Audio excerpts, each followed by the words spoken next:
fact njya mbwira abakobwa batarashakana ikosa rikorwa mbere tushaka kwikemurira mu rugo kandi byarakozwe mbere ni gute ujya gushaka umuntu utazashobora kugandukira ngo he was my bestie in class none si ko bimeze rero niba ari bestie ari ibintu bya tuzi konke tuzi utazashobora kumwuba ari umuntu utazagandukira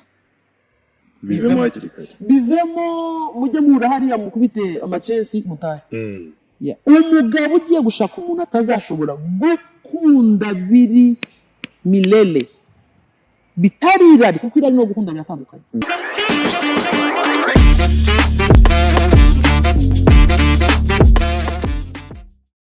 Wihangayika habonetse muganga gakondo utanga ubuvuzi bw'umwimerere kandi bushingiye ku bimera. Nahivurije umwijima mpivuriza n'iby'amabanga y'abashakanye bankoraho riraka nabahanga pe. Waba warabaswe n'ibibazo byo kwikinisha bigatuma amabanga y'abashakanye atabasha kugenda neza, tambuka tugukiza umuze nawe ubashe kunoza amabanga y'abashakanye. Ubu mubona nahoranye ikibazo cyo kutabyara, najya ntekereza ko narozwe, nyuma naje guhura n'umuganga aramfasha ndakira, ubu nanjye ndi umubyeyi. Nyuma yo kugira ikibazo cy'imisemburo mike bandangiye ivurira rigana baramfasha, icyo kibazo kirakemuka. Nyuma naje kujyana n'umubyeyi wanjye afite ikibazo cya hypertension, ubu ngubu n'umuzi. Kubivuza indwara nk'umwijima, impyiko, rubagimpande, amibe, igifu, kubyimba, prostate, umutwe, imitsi ndetse n'izindi, namwe nimutambuke kuko mwashyizwe igorora. Kuba ari imahanga namwe mwihangayika mwibaza uko imiti yacu iraza kubageraho, kuko dukora na DHL kabagezaho imiti yacu kandi mu gihe gito cyane. Ya ndi umumama w'abana 4 ya bakobwa 3 n'umuhungu umwe bafite papa wabo akaba nawe mushumba wacu mukuru muri church yacu yitwa aho dusengera yitwa Jubilee Revival Assembly nawe niwe yitwa Kabanda Stanley ya narakijijwe ubwo numva ari ubundi buhamya kera cyane mfite 17 kera cyane ndi umukobwa mutoya nibwo nahuye na Yesu ya ndumva nivuze kwano tutaziranye.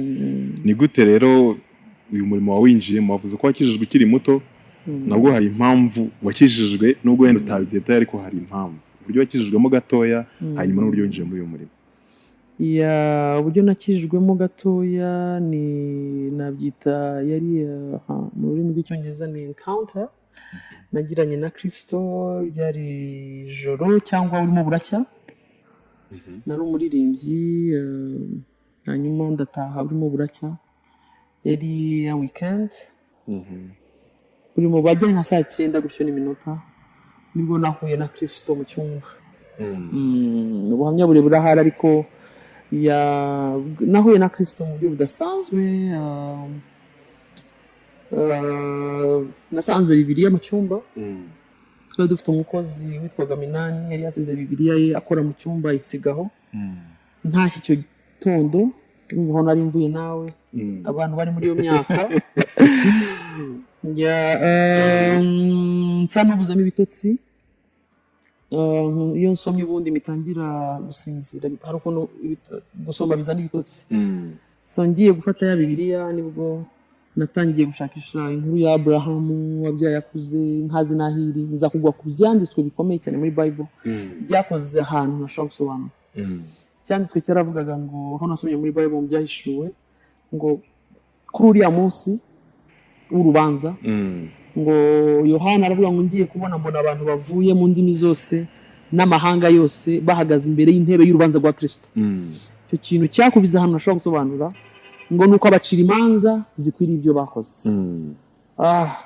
Aho natangiye gutekereza nk'umuntu abacira imanza. So nyuma y'ubu buzima hari n'imanza mpera aho ngaho ni ibintu by'abantu by'abarokore wana njya ahandi ngo kuri uwo munsi azatoranya ihene mu ntama n'igihene ntama bijemo ibi ni ibindi. Ngiye ahandi haravuga ngo rigampora ku rugi nkomanga nukingura nzinja. Ofete byabaye gutyo, nta muntu wambwirije ngo ampushinga, ahubwo niyo encounter nagiranye n'Imana muri iryo joro burimo buracya. Mitambwira Imana ni rero ntabwo umuntu ashobora kwigira intama, niba uriyo mu ijuru koko ari ibintu bitari biriya bintu bavuga ngaho ngwino usange hano. sinshobora kubwira ibintu byabaye muri icyo cyumba yari encounter yarugura n'Imana mu buryo bukomeye byamfashije kandi buri gihe bikora binyibutsa bigatuma mpora ndi strong kuko ko no kuri hari umunsi nyuma y'ubuzima there is another life. Yego. Arakoze cyane Pastor Julienne Kabanda Kabirigi byongereyeho ngira merci. Merci beaucoup. Rero hano nagusanze by'umwihariko naho hari izindi mbaraga Imana yagukoresheje kugira ngo bikunde. Wabibwira abantu ni ibiki ubyivugiye nka Julienne Kabanda by'umwihariko nacyo ni igikorwa cyiza kijya gusa na Grace Room kuko naho benshi bazahakirira benshi bazahabonera imbaraga z'ubuzima byo biteye gute Pastor? Yes, urakoze cyane. Hano wansanze rero si muri Grace Room si no muri church ya Jubilee Revival Assembly. Iki ni ikigo cy'ishuri niko nabivuga cy'abana bafite abo bavuga ngo bafite autisme cyangwa uburwayi bwa autisme cyangwa Down syndrome cyangwa mental disabilities. Ni igikorwa Imana yashyize ku mutima maranye igihe ariko mbaye umunyakuri ntabwo nari nzi ko gishobora kujya mu bikorwa nk'uku nguku, ahubwo numvaga ari ikintu mfitiye umutwaro gusa abana bafite mental disabilities, ababyeyi baca muri urwo rugamba cyane ko naruciyemo personally nk'umubyeyi. Imana ikankorera igitangaza. So naje iyo uciye mu kintu Uwiteka akagukorera igitangaza hari umutwaro usigara ku mutima kuko hari n'ibintu uba wamenye utaruzi. So nahise menya ibintu ababyeyi bacamo iyo amaze kugira umwana ufite Down syndrome, ufite autisme, atisanga mu bandi, akora amakri ari bizarre, buri umwe wese aba afite ukuntu ameze utandukanye n'ukundi. So bimpa umutwaro mbitangira ntekereza guhuza ababyeyi kuko ni ikintu gikomeye yewe nshuti y'Imana ku mutima w'umubyeyi. Oh my God, ni ikintu nk'iki gikomerese ni ikintu in fact muri sinye za mbere nabonye nuko umubyeyi arwanana kugira ngo azemere ko umwana afite icyo kibazo byonyine. Amenyekana muri society no kwemera ko abashyitsi baze babimenye. Ntubishaka ntunashaka ko niyo mpamvu abenshi baguma hano quelque part inyuma ari ukuntu kubera iyo mico aba afite mu bandi ayo makri amasound abasohora ntushaka aza mu bandi abana niba hari abandi bakine we azemo gake ubundi ugamagara umukozi mujyane. Hari ukuntu ajena, hari ukuntu biri kuvuna mu mutima, n'imvune ikomeye ku mutima. Mu babyeyi bamwe bizana conflict mu miryango conflict, umwiryane cyangwa se amakimbirane, bizana amakimbirane mu miryango. Umubyeyi umwe akabyumva gutya undi akabyumva gutya, hakabamo kuko abana benshi bafite iyo mental disabilities amajoro ntabwo ababyeyi b'abamama baruhuka kuko umwana ararira, bamwe ararira kugeza mu gitondo bugatandukana. So kuko nabiciyemo ino yango w'ikirango Pastor uretse gato baza ngisobanura bugatandukana. Iyo mvuze bugatandukana watangiye saa 3 z'ijoro saa 4 saa 5 hari abo nzi avuga ati okay umugabo agomba ejo afite akazi nkaho wagira ngo ntabwo ufite, afite akazi ararushye hajemo kwinuba reka mushyire mu modoka. Ubu nuko nyine bitakunda ariko mbere ukamushyira mu modoka mukazenguruka ubwo ni saa 4 z'ijoro saa 5 z'ijoro urumva umuntu aradeprima.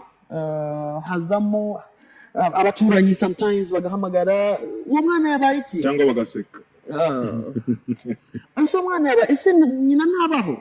Biravuna ni imvune ikomeye cyane. Abakozi batahatinda, nta mukozi ushobora kubyihanganira 2 fois 3 fois 4 fois. Iyo stress umama rero yaba afite akazi, oh my goodness, bikaba ibindi. So natangiye mfite umutwaro ntushobora kumva, ntangira numva ko nzagira nshaka nifuza ahantu aho najya duhura we pray tugasenga ko numva aricyo kintu nshoboye twashobozwa n'Imana. Nabonyemo myself ubuhungiro bukomeye cyane, nabonyemo imbaraga, nabonyemo ubutabazi. So numvaga jewe nshyize imbaraga cyane ku babyeyi kuko nabonaga ariho hano hari ikintu kidasanzwe.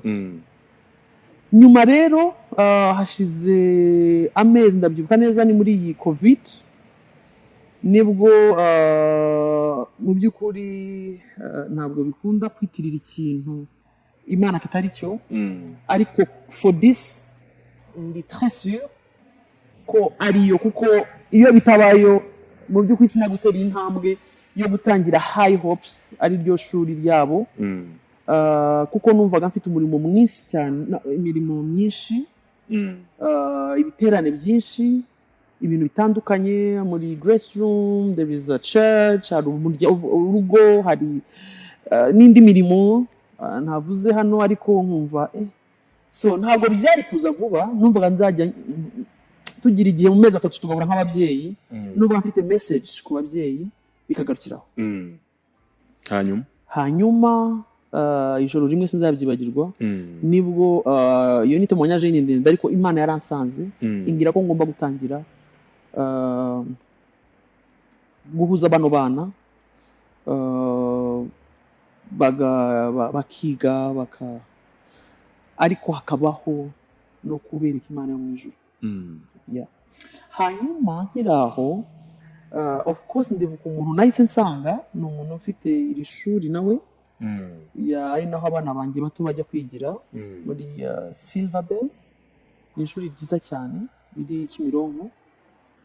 Nahise musanga vuba kuko ni umumama mwiza, umukozi w'Imana. Ndambwira ni you know what happened, that arambwira ati it is possible, yeah, go for it. Anera inkunga cyane, God bless her. So nuko bizahise bigenda, nuko byagenze. Ubu rero High Hopes, iryo zina uraryumva nawe, it's high hopes. Ibyiringiro biri high, biri hejuru cyane. Kubera iki nabonye umva aba bana harimo ibyiringiro biri hejuru cyane ko bashobora kuba better, bashobora kumera neza, bashobora kuzintegra mu bandi, birashoboka neza hamwe n'Imana. Ingo zirimo gusenyuka cyane, ntabwo ariko zirimo abafite ibibazo nk'iki ngiki urimo uragarukaho mugiye gukemura muri iki kigo. Kubera iki imiryango irimo irasenyuka? Imiryango bari gukora ubukwe bwiza, amafoto meza, abamarene beza n'abapare beza, nyuma y'ukwezi cyangwa ibyumweru urugo rugasenyuka. Biraterwa n'iki? Biraterwa nuko hari umwanzi wanga ibyiza Imana iba yatangiye. Ni Satani rero. Kuko dutangiranye nk'uko mbaje dutangiranye no kuvuga ngo marriage cyangwa urushako. Wihangayika, habonetse muganga gakondo utanga ubuvuzi bw'umwimerere kandi bushingiye ku bimera. Nahivurije umwijima, mpivuriza n'iby'amabanga y'abashakanye, bankoraho riraka, n'abahanga pe. Waba warabaswe n'ibibazo byo kwikinisha bigatuma amabanga y'abashakanye atabasha kugenda neza? Tambuka tugukize umuze nawe ubashe kunoza amabanga y'abashakanye. Ubu mubona nahoranye ikibazo cyo kutabyara, nkajya ntekereza ko narozwe, nyuma naje guhura n'umuganga aramfasha ndakira, ubu nanjye ndi umubyeyi. Nyuma yo kugira ikibazo cy'imisemburo mike bandangiye ivuriro rigana baramfasha, icyo kibazo kirakemuka. Nyuma naje kujyana n'umubyeyi wanjye afite ikibazo cya hypertension, ubu ngubu ni muzima. Kubivuza indwara nk'umwijima, impyiko, rubagimpande, amibe, igifu, kubyimba, prostate, umutwe, imitsi ndetse n'izindi, namwe nimutambuke kuko mwashyizwe igorora. Kuba ari imahanga namwe mwihangayika mwibaza uko imiti yacu iraza kubageraho, kuko dukora na DHL tukabagezaho imiti yacu kandi mu gihe gito cyane. Urushako rwa mbere rwatangiriye muri Edeni, rwatangiranye n'Imana. Ntabwo ari Satani warutangiye. Mariage ya mbere yakozwe n'Imana. Uwiteka arabitekereza, Imana irabipanga, ngo ibone uriya mugabo Adamu ko akeneye umugore. Irabireba, ibanza imucisha imbere inyamaswa, ngo nawe arabireba Adamu ati aha nta mugore urimo, ngo ahubwo urimbuka igacaho, uri ingwe igacaho, uri ipusi abyita amazina, niko Bible ivuga, uri chimpanzee se cyavuga. byose abyita amazina aburamo umufasha kugeza ubwo Imana yamwitereye ikinya cya mbere tubona muri Edeni wari ubizi anesthesia ya mbere uzubuteka atari anesthesia imutera anesthesia umugabo atangira kugona afite niyo kugona byahereye kugona byahereye muri Edeni umugabo ati Imana ari muri operation ngo ifata igufa rye ni igufa ni urubavu ndashaka wumve tekinike y'Imana ikoramo umuntu imuha imisatsi miremire iramudesigninga niyo mpamvu ubona abagore tutandukanye namwe abagabo yego kabisa turaremetse haleluya abagabo rwose Imana ibafasha namwe ko muraremetse nivugiraga so iramudesigninga imuha shape imugira ukuntu itimushyira uruhande rwe neza irangije anesthesia rangira irarangira anesthesia irangiye umugabo ngo abarebye umukobwa ati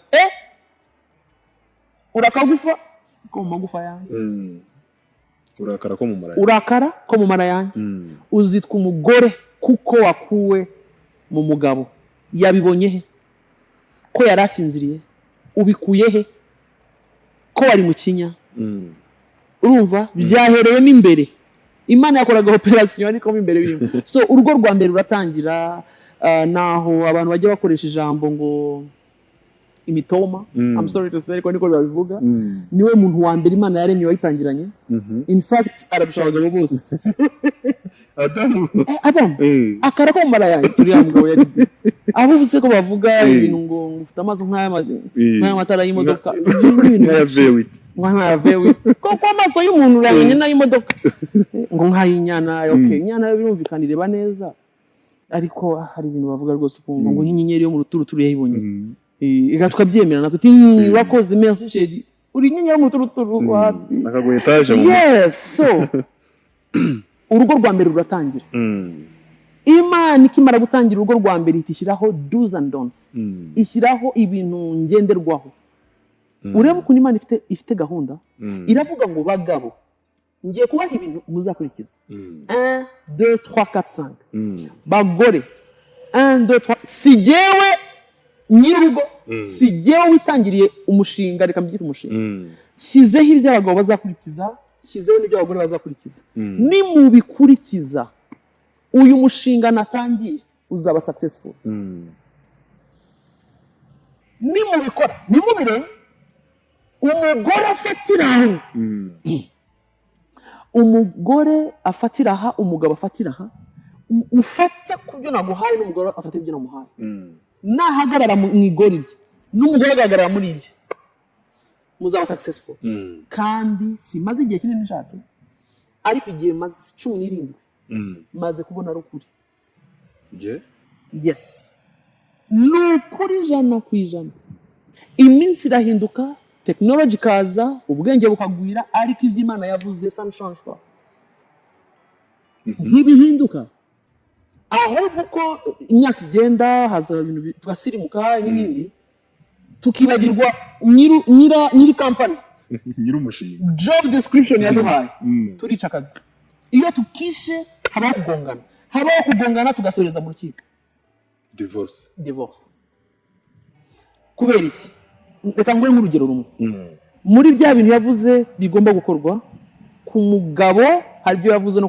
ku mugore yaravuze gahora kankoraho ngo bagore mugandukira abagabo banyu nk'uko eglise itorero rigandukira Imana rigandukira Kristo ndashaka kukumva ku kantu nawe uri umuntu w'umugabo cyane kuganduka urabizi ntabwo mbizi uzi Ikinyarwanda oya ntabwo mbizi niyo mpamvu ugiye kubisobanura ejo uzabimenya ntabwo mbizi muganduke uzi kuganduka mwumvire ngo uzi Ikinyarwanda mu mucire bugufi mu ganduka iryo jambo ganduka na nyuma y'imyaka ibihumbi n'ibihumbi rizasigara riganduka nubwo generation zahinduka risigara riganduka nubwo umugore yakwiga amashuri menshi urumva akabona doctora umugabo afite 9 years basic education ntibihindura Imana yavuze ntibiguha uburenganzira bwo kwica ganduka wamuhisemo umureba. In fact njya mbwira abakobwa batarashakana ikosa rikorwa mbere, tushaka kurikemurira mu rugo kandi ryarakozwe mbere. Ni gute ujya gushaka umuntu utazashobora kugandukira ngo he was my bestie in class? None si ko bimeze. Rero niba ari bestie ari ibintu bya tuzi konke tuzi utazashobora kumwuba ari umuntu utazagandukira. Bivemo mujye muhura hariya mukubite amachensi mutahe. Tuvuge ko bipfira mu kurambagiza pastor. Bipfira mbere ofete aho imbere niho bipfira. Ntabwo abana bacu batozwa. I'm sorry to say. Ntabwo hariho gutoza abakobwa bacu bakiri batoya tubabwire ABCD bamenye bya bintu navugaga Imana yabwiye umugore kuko yavuze ngo ganduka mugore we ibwira umugabo kunda umugore wawe ngo nkuko nakunze itorero.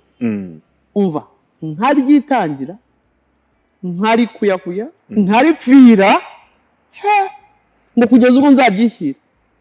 Ngaho mbwira umugabo wagize birashoboka se ukunda umuntu umunsi wa mbere nyuma kubihakanye n'umugabo ukunda umuntu umunsi wa kabiri umukunda après 3 mois umukunda après 5 ans umukunde wabonye amadefo ye umukunde wabonye wamenye amadega umukunde yabyaye umukunde atarabyara umukunde ba abandi bamutaye umukunde batamutaye wowe n'umugabo.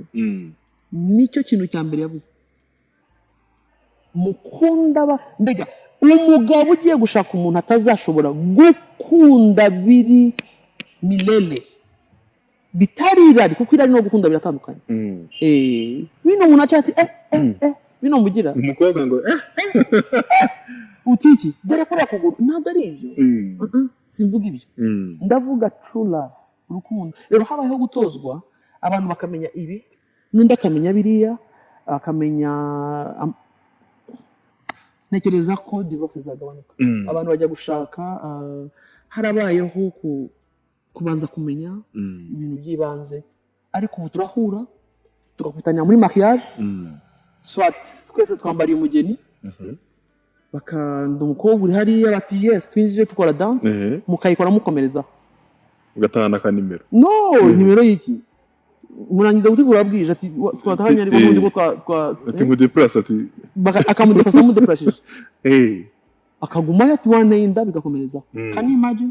Pastor harakantu ejo nabonye kuri Twitter nyuma yuko Biden atowe umuntu yaranditse avuga ngo kubera iki abagabo bamaze urabona mu gutereta umuntu aba buri munsi mitoma ya buri munsi nko watangiye bivuga tubyahereye muri Edeni ati kubera iki iyo bamaze kugera mu rugo ya mitoma idakomeza koherezwa kuri telefone. Undi aravuga ati se muri Amerika hari umukandida ukiyamamaza tiba byarangiye mu by'ukuri nuko aba yamaze gutsindira uwo yashakaga niyo mpamvu iyo mitoma idakomeza. Wenda twumve ko ari nayo mpamvu urugo rucika intege mu buzima bwo mu rugo niyo mpamvu hari ibintu byinshi nubwo bamaze kumwegukana. Hari n'ibintu byinshi ariko wemera ko haba kudohoka ntabwo ya mitoma apana nemeraho ni fact ni ukuri kudohoka ahubwo nuko bien sûr cyagiye nyine Imana arambagiza niyo mbizwa kurambagiza na Kristo arabikora iyo kurambagiza ibintu byose bari haleluya. Hari ukuntu agushyira mu rukundo hari urukundo rwa mbere so bigera ahantu akantu kose iminsi ya mbere ariko hagera ahantu uvuga ati nawe uzikwirwanira fight your battles with you ndi kumwe nawe ariko icyo nshaka kuvuga ariko reka tugaruke ku bakouple yego habaho kudohoka ariko hari na fact hari n'ukuri tugomba gushyira kuri terrain. Noneho muri kumwe cyangwa mu mwari kumwe bari mu Gatsata undi ari ku Murindi amasaha yanyu y'akazi ntimubonana urangiza akazi bwije nawe ajya Gisozi ujya hirya so habamo kuvugana kwinshi habamo urukumbuzi habamo ibintu byinshi kandi ntwakwiza ko turi abantu hanyuma mwamara kubana tubijije ukuri nta rukumbuzi rurimo muri kumwe ijoro ryose mwari muri kumwe nta distance yari hari mwari hamwe murabyutse mugendanye ku kazi so urashaka komeza ya ritme ya I miss you arimo arakubeshya urashaka kubeshya rero kuko wumva ushaka kuvuga ntabwo arimo arakumisinga twari kumwe mu kanya saa sita tugiye gusangira none se mubaze ngo I miss you no ahubwo ukoresha irindi jambo itari I miss you kurambagiza nyese ko ari ryo bakorana mu kazi akamukubita ka message bien sûr hari icyo arimo arashaka arimo ararambagiza ubu ntabwo ndambagiza uri pregnant ufite my baby ahubwo arakubwira ati are you well umeze neza are you okay wariye wiriwe amahoro uti ya nawe akazi kamwe kagenda neza sheri nukimbwira imizi mumizi ngo twari kumwe no mukantoza kuba turi kumwe saa sita saa kino tujya gufata umwana ku ishuri cyangwa so I don't miss you ahubwo I love you Bibiane uvuga ngo mu misingi yaravuga ngo bagabo mukunde abagore bana Pastor ni benshi tujya tuganira nabo hano ku Isimbi TV by'umwihariko ugasanga bagize ibibazo bikomeye mu miryango by'umwihariko abagore nibo bakunda kuvuga ibibazo bikomeye hari no guhamagara kuvuga ati ndashaka kugisha inama ibi ni byinshi akubwira ibibazo bye kugira ati nkora iki reka noneho mpite ngushyira imbere yabo ubwire nti ni umudamu cyangwa ni umugabo n'umugore bafitanye ikibazo n'umugabo ntabwo azi icyo gukora kandi yaragerageje ibishoboka ntibyakunda kugira ngo urugo rutekane rigende neza inama namugira ni iyihe Pastor Julien inama namugira of course yajyana nuko nizeye nibyo nizera mu ijambo ry'Imana igihe gito maze ndi umupasteur ntekereza ko mbonye ibintu byinshi bitandukanye counseling zitandukanye issues ziri serious I mean serious ego hari zo wumva ukumva ziri ariko kuko uri umushumba Imana ikagufasha ikaguha ubwenge ugasengana n'umuntu nibyo byiringiro bya mbere ariko ndumva nagira inama abantu badukurikiye harimo ibintu bibiri hari intambara turwana nkatwe n'inshuti babwira inshuti zawe of course bakakugira inama zijyanye n'ibyo nabo babizi ntabwo nakugira inama idi hanze y'ibyo nakoze n'ibyo naciyemo umuntu aguha icyo afite abantu bakamugira inama bakamubwira yagize gute show him mwereke ko of course nawe wazi ukamwereka ko ugasanga nawe yakwereka ko bigasoza mwerekana ko ariko icyo namwe ndavuga hari umujyanama ukomeye nabonye ahari abantu bajya bakurikira Grace Room bashobora kuza kuba bahamya bashobora no kuza gukurikira imbuga za Grace Room urubuga rwa Grace Room bakaza kubibona hariho ubuhamya bw'amacouples couple usanga zimaze imyaka 4-5 noneho bo divorce umcyo bivuga baranatandukanye umwe yafashe urwe undi afata urwe ariko umugore yamara kumenya exactement aho byapfiriye nuko bimeze akanamenya gusenga gushaka Imana niyo yatangiye uwo mushinga urimo uwo mushinga uguteje ikibazo ufite uwo utangiye ufite nyirawo abandi uri murabaza si ba nyirawo nyirawo azi icyo yakugiramo inama nyirawo azi aho yakubwira ati kanda hariya nyirawo none se kuki tugura telefone bakaguha na manu niko catalogue wagasoma ukamenya ngo iyi ngiyi ndayikoresha gutya nubwo ntazi ko bayigenza gutya wajya kuri Google ukamenya uti reka searching emenye abayikoze iyi Samsung tu vois kutugura television ntuyituzana utangire gukandagura ukabanza gukonsulta tu vois umuntu wakoze iyo television akakubwira ati ako gapesi k'ubururu kavuze gutya urabuzimije n'ukanda kuri rouge ku cy'ubururu ukabikurikiza ikaka ugakurikira n'urugo kucyurugo udashaka gukonsulta manual udashaka kumenya nyirarwo icyo bivugaho ibintu by'Imana nagiye simbyumva urabona ibintu byose tubaza Imana ko ari we nyirarwo niwe nyirarwo abo bandi urimo niba ukizinduka ukajya ku kazi kawe ukicara ugategereza abakiriya 20 cyangwa 30 ku munsi menya neza ko nta kazi urimo hari uburyo nzi bwizewe benshi bari gukoresha ninkubwira bizwi nka GBM cyangwa se Global Biomagnet untega amatwi neza nkwibiri byiribanga ubu ni uburyo bwihariye tukubakiramo website igahindurira agakino muri business yawe game changer. Aka kantu se urakumvise? Ibi ntabwo ari amakabya nkuru, ahubwo n'ubuhanga bw'inzobere mu gucengera ibijyanye n'iyubako ry'imbuga nkoranyambaga zicururizwaho hifashishijwe ubumenyi mu byitwa social dynamic algorithm, aho umukiriya amurikira abatuye isi ibicuruzwa bye mu kanya nk'ako guhumbya abakiriya bakisuka. Ibi bizagufasha kugeza ibicuruzwa byawe ku bantu barenga miliyaridi 7 zituye umubumbe, byose bikorewe kuri smartphone yawe cyangwa se mudasobwa. Ubucuruzi bwose waba ukora, ubu buryo burizewe kandi burakora. Ndakurahiye, abakiriya baturutse imihanda yose bakora order ku bicuruzwa byawe. Nje rwose ibi bintu nzi abantu babizi neza kandi babasha kubigukorera aho waba uri hariho hose, haba mu Rwanda cyangwa se mu mahanga. African Digital Opportunity Initiative. Bahamagare cyangwa ubandikire kuri 0796 83 56 17.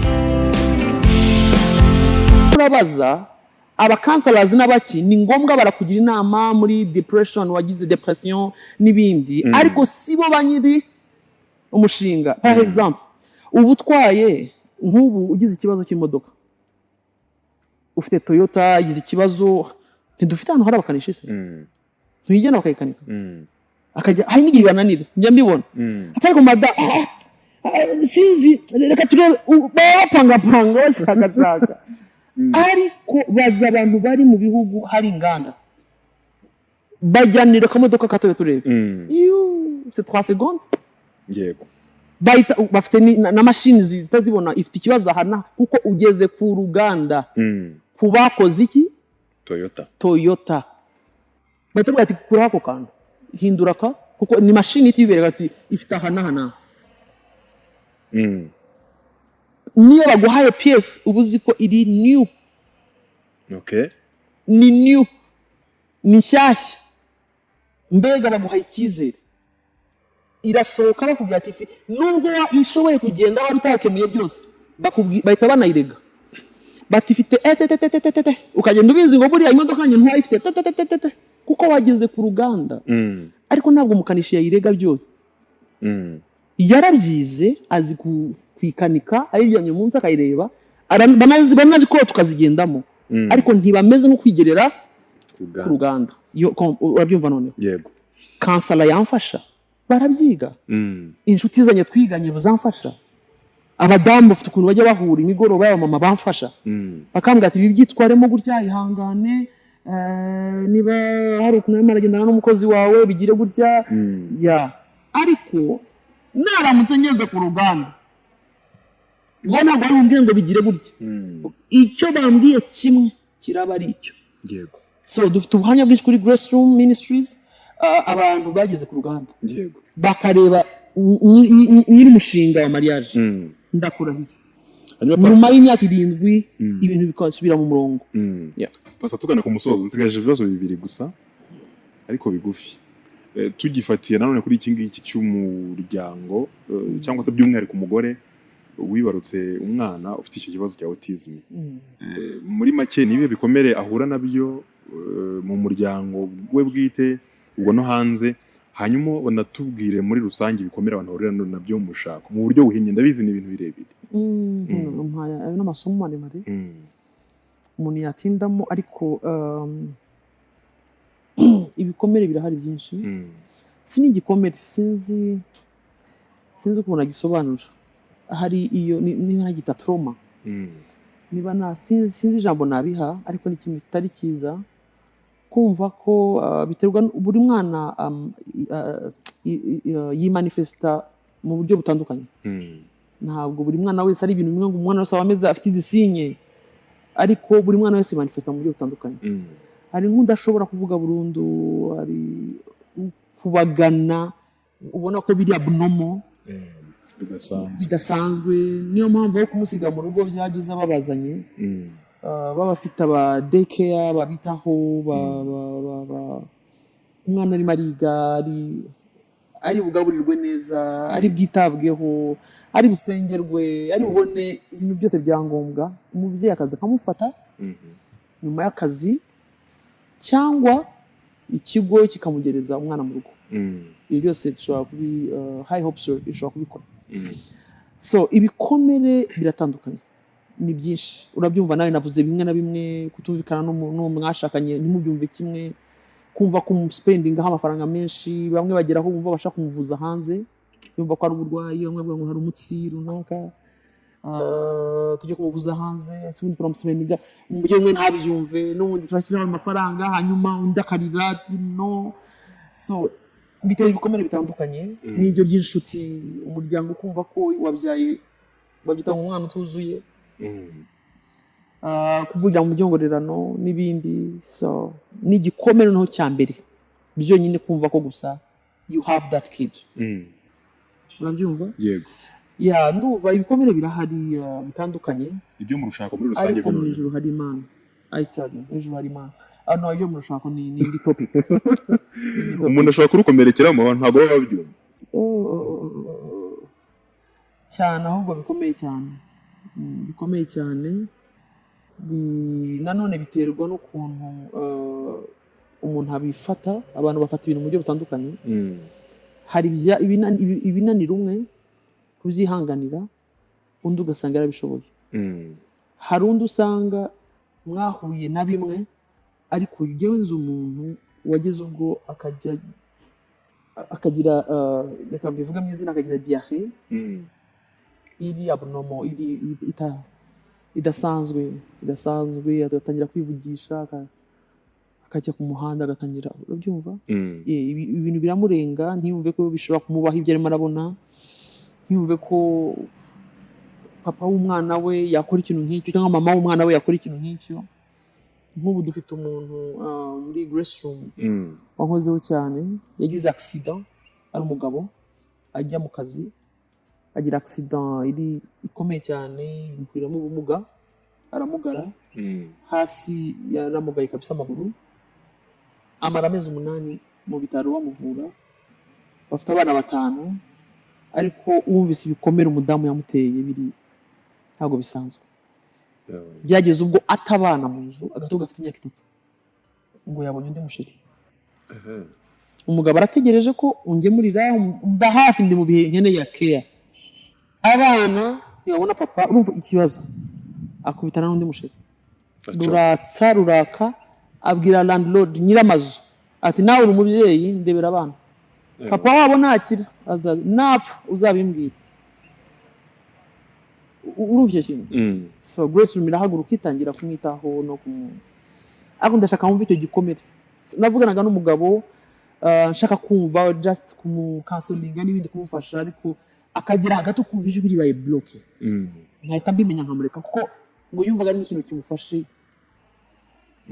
ntashobora kuva hasi nubwo yavuye mu bitaro ntacyo arimo arakora arajya gushakira gutabana atangira gucumbikisha abo yabyaye ntazi uwafashe akagahungu gakuru uwafashe agakobwa ese yamufatira umwana ku ngufu urumva iyo stress kujya kuryama utazi abana baho bari kuko wabacumbikishije abantu bagufasha umva icyo kintu yego urumva igikomere nk'icyo birarenze ahandi ugasanga umugore nawe afite igikomere yatewe no buri rugo rufite ibyaro kubera iki umwanzi ni mubi Bibiliya iravuga ngo yaje kwiba kwica no kurimbura vraiment nta kiza bashaka iyo abonye urugo ruhagaze arabizi ko ari umugambi w'Imana arabizi ko ari umushinga w'Imana ofete abikorera kubabaza Imana so nicyo ngicyo ibikomere birahari ariko n'Imana irahari nyiri umushinga komora ibyo bikomere ikibazo cya nyuma hari igihe uruhande rumwe mu muryango ruhura n'ibibazo ibingibi byose twavuze uhereye kuri ibingibi iri shuri rigiye gukemura amakimbirane mu muryango ibiteza ibyo bikomere n'ibindi bitandukanye mu muryango harimo ibibazo byinshi